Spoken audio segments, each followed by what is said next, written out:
You ask Tiger to solve. This deals with linear equations with one unknown. The final result is n equals 6. Let's solve it step by step. Simplify the expression. Expand the parentheses. Simplify the arithmetic. Group all constants on the right side of the equation. Subtract 8 from both sides. Simplify the arithmetic.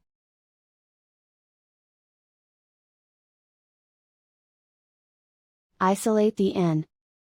Divide both sides by -2. Cancel out the negatives.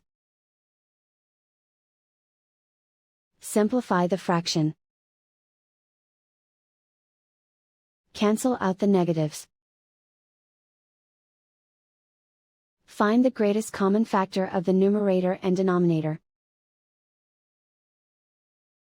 Factor out and cancel the greatest common factor.